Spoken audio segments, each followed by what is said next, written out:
സ്കൂളിലെ കുട്ടികൾ മുതൽ എല്ലാ ആളുകളും അറിഞ്ഞിരിക്കേണ്ട ഒരു ഫസ്റ്റ് എയ്ഡാണ് CPR എന്ന് പറഞ്ഞു കഴിഞ്ഞാൽ. അതായത് ഒരു വ്യക്തി പെട്ടെന്ന് കുഴഞ്ഞു വീണാണ്, ആ വ്യക്തിയുടെ ഹാർട്ട് നിന്നുപോയി, അത് പമ്പ് ചെയ്യുന്നില്ല.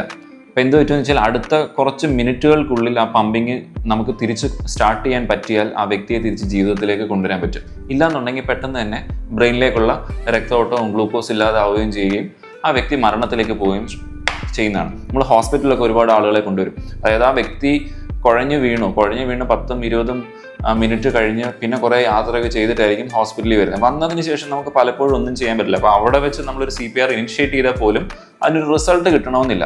ആ സ്പോട്ടിലാണ് യൂഷ്വലി കൊടുക്കുന്നത്. ആ സ്പോട്ടിൽ കൊടുത്താൽ ഒരു പരിധി വരെ നമുക്ക് ആ വ്യക്തിയെ ജീവിതത്തിലേക്ക് തിരിച്ച് കൊണ്ടുവരാനായിട്ട് സാധിക്കും. അതുകൊണ്ട് തന്നെ സ്കൂളുകൾ, കോളേജുകൾ, അസോസിയേഷൻസ് ഒക്കെ ഒരുപാട് പ്രോഗ്രാമും അതും ഇതൊക്കെ നടത്തുന്നില്ലേ. നിങ്ങൾ ചെയ്യാൻ പറ്റുന്നൊരു കാര്യമാണ് CPR ട്രെയിനിങ് സംഘടിപ്പിക്കുക. അവിടെയുള്ള ആളുകൾക്ക് കൃത്യമായിട്ട് എങ്ങനെയാണ് ഒരു CPR ചെയ്യേണ്ടത്, ആർക്കാണ് CPR, ആര് തലകറങ്ങി വീണാലും അവർക്ക് CPR ചെയ്യുന്നില്ല.